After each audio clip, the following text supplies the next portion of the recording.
We don't know what it is. Put it down in stores. We'll figure it out later. Okay, within the next 50 years, so until 1900, 3 more like it come in. Again, we don't know. We bundle them all up, put them downstairs. But then in 1901, the then Director General, John Cunningham of the Archaeological Survey of India, organizes excavations within this region. And they discover more seals like those that had been in stores, but more importantly, they discover the archaeological site of earlier peoples than they ever thought that lived in that region. So it set the earliest history of the region much further back in time than what was originally thought. Now, these were very sophisticated cultures. They built their cities on a grid-like plan, unlike England. You had indoor plumbing long before the Romans. They had very sophisticated trading, both with Iran, as far west as Iran and Iraq, and well into Central Asia. And the cities were built on sort of a 2-tiered system, where you would have sort of your religious and political official buildings on a higher tier or step, and then sort of your pedestrian, commercial, and residential areas below. And these were cities of about 30 to 40,000 people, with others close by.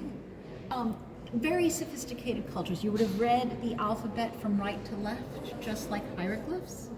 Now, we know so much about the Egyptians, the Assyrians, nothing about this culture. Yeah, exactly. Something happened to them in 1900, and the culture was lost to history. Now, it's possible it was climate impacted. I don't want to say climate change, but the buildings and the structures of the cities were made of baked brick. You needed a lot of wood for the ovens to bake the brick. So it's possible that with some degree of deforestation, they moved elsewhere. We don't know for certain. So that's only speculation. No, because there were multiple cities. It's a flat area. Yeah, it is. Is it today's India? It's India into Pakistan. Into Pakistan, so which is region. yes, which makes archaeological exploration there now a little more difficult. Now, the museum over time has collected about 2,000 of these, but sadly for this culture, there's no Rosetta Stone. There is no bit of the script large enough to allow someone to interpret what the pictographic script is. So I always say, if anyone's looking for a research project, we would really love someone to work on that. But we just don't know. So let's now focus on the religious cultures of the region, and I'm going to go through 3 of the primary ones. We'll start with Buddhism first, and we'll work our way down the gallery this way.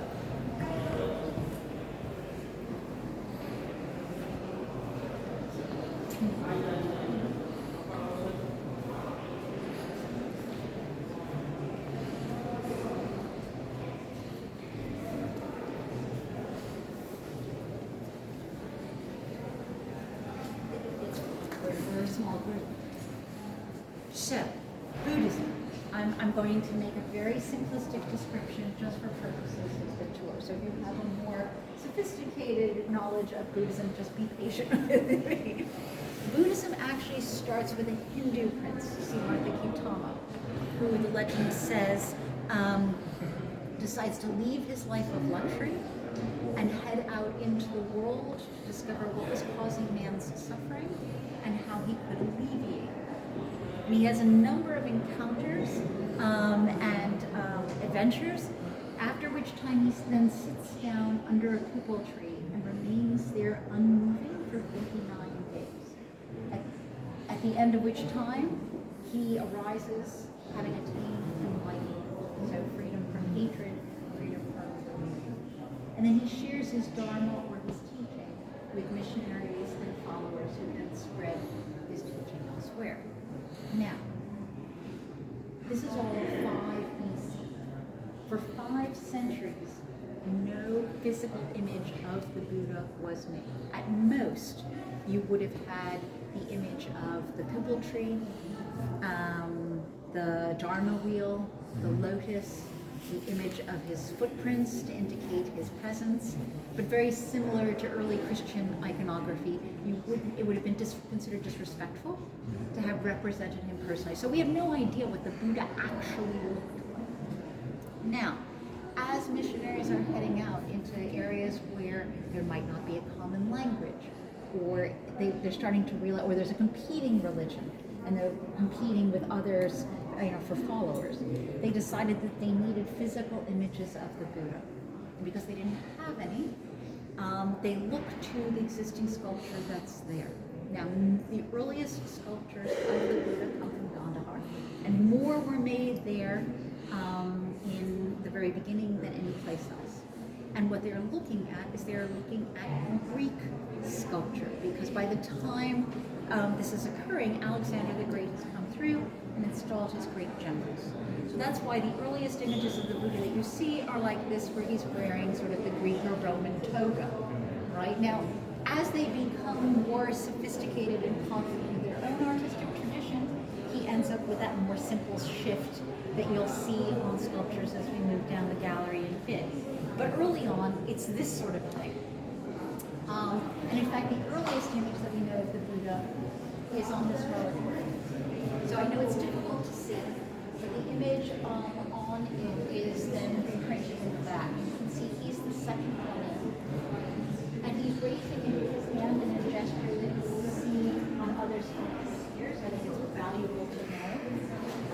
So if I were to do this today, you would see this as an image of meditation, right? Sort of stop, hold, right? Take your set, distance, yeah. Not set, not concerned that way. This is a Italian Buddha. This is actually a gesture, yes, of reassurance, of dispelling fear. So don't think, there's so much of the symbolism that is the reverse of so you'll see that. So in addition to it taking the physical form, as here, Buddha also then attains work of bodhisattvas, or followers. And bodhisattvas are people who are well on their way to enlightenment, but they stay behind to help others gain their way. And by doing so, they themselves gain punya, or spiritual merit. Now, Maitreya here is one of those, and because they haven't attained enlightenment yet, they're allowed to wear a bit more bling than the Buddha. So you usually see them, in more elaborate earrings and necklaces and so on. But as they get further and further towards enlightenment, you have to lose a little bit of that. And then Harihi here was responsible for women in childbirth and children, and that's why you'll always see her with children here. So let's now move down the gallery a bit more, and when we go through this next day, you'll see images of the Buddha as I was describing.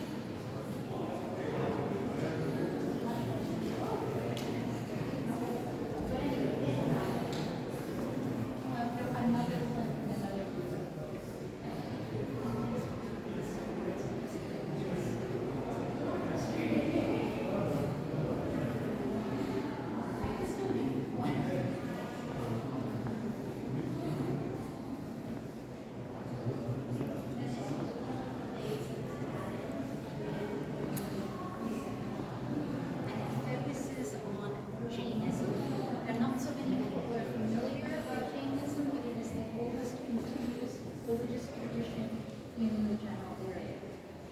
The word derives from the word Jina, which means conqueror, and it refers to somebody who has successfully completed that endless cycles of deaths and rebirths that are the life cycle.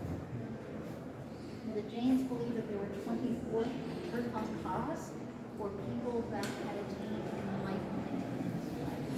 What we're looking at is an image of Parshvanatha, who was the 23rd of the 24th. Now, just because he's close to last does not make him least. He was actually very favored. He was similar to Ganesha. In Hinduism, you would have looked to him to help you overcome obstacles or bestow favors upon you. And you can see he's got all the accoutrements of an elevated deity or status, right? So he's sitting here with his hands in prayer pose on a stylized lotus flower. Now the lotus flower for all of the religious traditions is sacred. And it basically refers to truthfulness or purity. And the idea is that the lotus flower grows out of very muddy and murky water, but when it opens up, it is absolutely pure white and unsullied. And above water level, that's And the important above, part. yeah, This is the exactly, important exactly. thing. So that's why you'll see all of the deities, Shiva and so on, seated on a lotus flower or with lotus nearby. Now, he has his fly whisk bearers on either side to sort of shoo away any distraction while he's meditating. He has his Lakshi and his Laksha, basically his personal assistants, to help him should he need anything. And he has the three-tiered parasol above him to shield him from the sun, again, to help with meditation. Now, if you were to go down to the China end of the gallery, you'll see that the Imperial Emperor has a 5-tiered parasol. My umbrella only has 1 tier, so you get the sense the more important you are, the more tiers you have in your parasol. But he actually has one additional accessory that none of the other Tirthankaras have. And if you look, he's got this multi-headed snake hoodie, if you will. It's much easier to see it in the mirror of the image up above, where the snake beautifully coils down his back. But it goes to the legend of Parshvanatha is walking through the woods, and a man is there in front of a fire, and he invites Parshvanatha to sit down with him and puts another log on the fire. And Parshvanatha sees that the log contains 2 snakes and grabs it from the fire and thus saves the snakes. And by doing so, the snakes then say, we will protect you for the rest of eternity. And that's why not only in Jainism, but in the other religious traditions, you will see the image of a snake. For example, over the reclining Buddha. Now, to Western eyes, the snake is considered the antithesis. Evil, bad, demonic, not so here. So again, it's one of those things where you have to think about things in the way in which they would have been seen by the eyes that are making them or appreciating them. Now, this sculpture actually comes to us from another museum that no longer exists. It comes to us from the East India Museum. Now, by the end of the 19th century, the East India Company had an army greater than that of Britain, and they actually had installed their own museum over in the Leadenhall building where Lloyd's now is. When the company was dismantled, its entire collection was divided roughly between us and the V&A. So if you ever happen to see an item number that says EIC in front of it, that came from that original museum, which from what I understand would have been spectacular. I'm very disappointed that everything is now all divided up again among the various spaces, but at the time it must have been absolutely amazing. I've only seen historic photos. So let's move down the gallery, and now we'll look at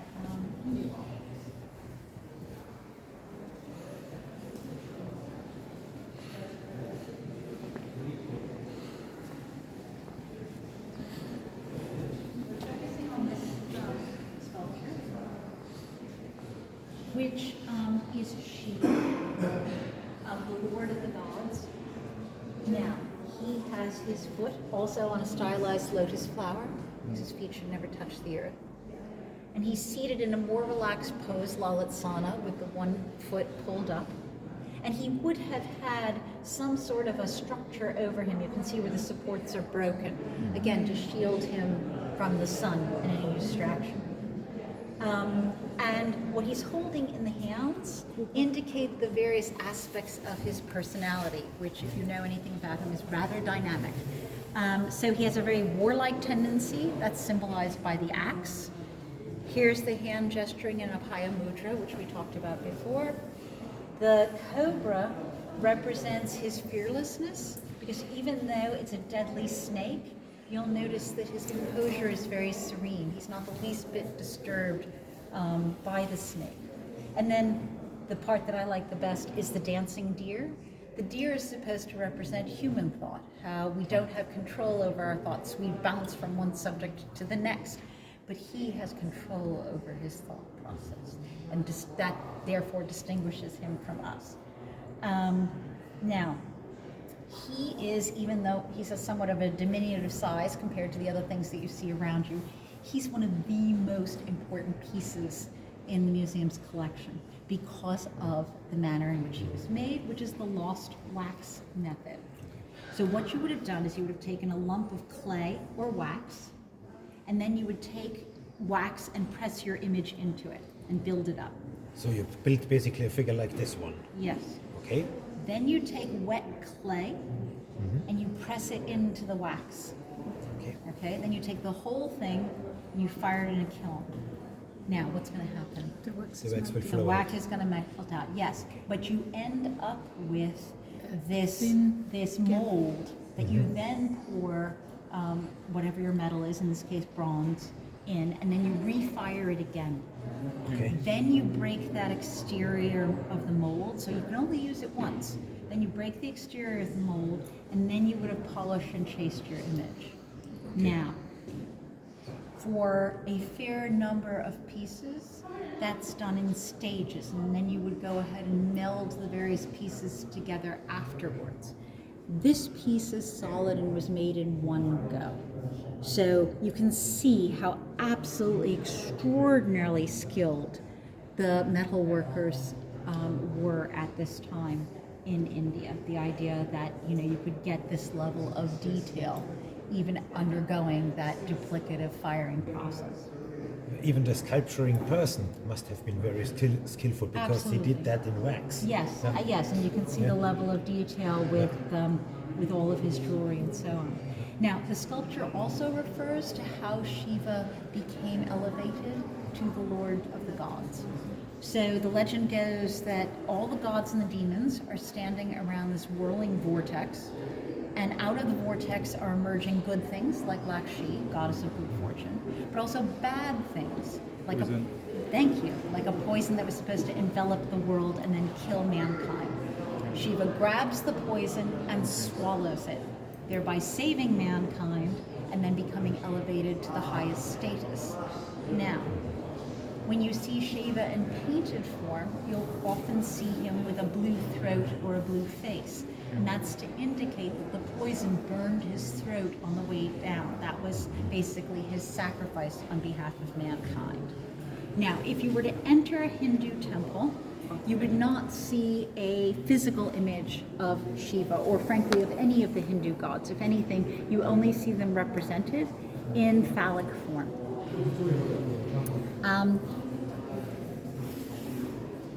I don't mind if you take pictures, but no video, please.